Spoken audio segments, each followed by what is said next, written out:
How y'all doing today? My name's Ayin, and today's topic of discussion is going to be selfish attitude and your goals.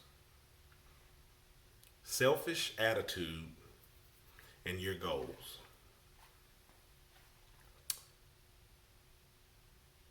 Think about that. I'll give you a little bit more to think on when you think about a selfish attitude and your goals. In case you're wondering, is it something positive or negative on what he's saying? What does he mean, selfish and your goals? When it comes to your goals, you have to be selfish. You have to be selfish if you want to get anything done.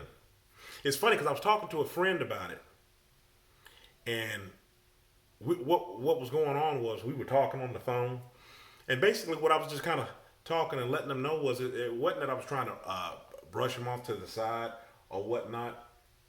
I was just letting them know it may seem like I should have a lot more time available to do things and just kind of shoot the breeze and talk. But the fact of the matter is, I don't. Now, I don't owe anybody any explanation. This is somebody in my inner circle. I don't mind divulging a little bit of what's going on, kind of set the tone for how I'm trying to proceed with some of the things that I'm doing. Either you respect it, you respect it. You don't, you don't. So I was just talking to him and letting them know, I don't have as much time as I did, even though you look at me in the same light as, well, you're just doing, the same old, same old. To you, it may appear to be the same old, same old. I'm not knocking him for thinking that or whatnot, but I'm like, no, I'm doing some newer things here. And I need my time. So I'm not as readily available as I am. I still can talk. I mean, if it's any at the time that you're needing to talk. But what I'm saying is I can't do like these marathon days where we talk 4, 5, 6, 7 hours or whatnot, and then follow up again, the next day because I'm trying to do things. So one of the things. Which he took it well. He didn't take it any particular type of way. But one of the things that he had said back to me, and it kind of made me think. I was like, man, maybe he said this was probably about a year ago when we were talking, and I'm like, well, maybe I need to do a video on this. He was like, man, I never looked at it like that on being selfish with your goals. It was like, yeah, I guess that's true. In order to get some stuff done, you do have to kind of. It does take a being selfish, because the thing is, people are in your head. So when you're trying to plot out and do things that you're trying to do, or you're trying to divvy up your time, people aren't in your head. They go, oh, well, he's off today. He ain't doing anything.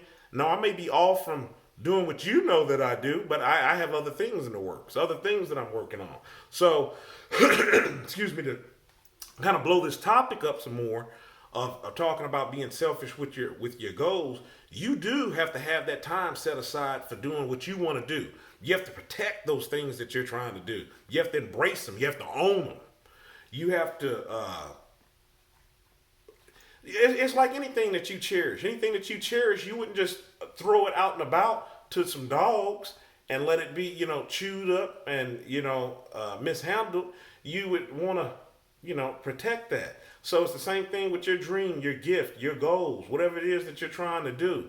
You protect it. You got to be selfish with it. You know the time that it takes in doing whatever it is that you put your mind to try to do. So you have to back off. You have to devote some time to that. That's the reason why I've done a series of other videos with talking about taking proper time to yourself, taking proper time to your goals, so you can be balanced. Because once you divvy up your time between what you need to get back to being you, being 100% full scale you, once you get back to being that full scale you can do the things that's on your plate, in your circle, the immediate things that you need to do that have life go on from day to day with your loved ones, you up off into the proper feeding and nourishment of you.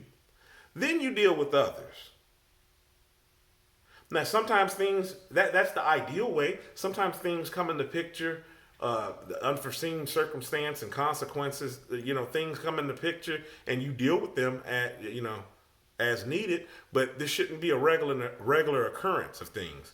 This shouldn't be something that's always coming in and is throwing you off balance. So you may need to take that time to be selfish. You may, in some cases, like I did, I had to, proclaim my selfishness on what I was doing because it was just like, things were changing for me, and I didn't want the relationship to seem like it was funny, like, being funny. I'm trying to back up off. It was just, I'm trying to do some things. So I'm glad that we did have that talk because maybe that was something that he had walked away. Well, I know for a fact it was something that he had walked away with as well, encouraged with it. So I just wanted to share that with you all. You got to be selfish for your goals.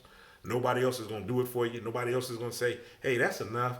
I ain't, I'm leaning on you too hard here, or we just shooting the breeze. I want you to go on ahead and get back to, whatever it is you're doing. That's fine and good if a person recognizes that. Because I do that when I call. I'm like, hey, man, whatever you're doing, I'll let you go ahead and get back. I want to be respectful of your time. But I'm just saying people aren't going to be as conscientious as you are about it. So you're going to have to be selfish with your goals. Okay? Until next time, go ahead and check out my book with the link in the description box. Found on Amazon. It's called Kilimanjaro's The Arithmetic of Family Communication. You can get it in a paperback or an ebook copy. Okay? Until next time, stay encouraged, avoid being discouraged, and you have a good day.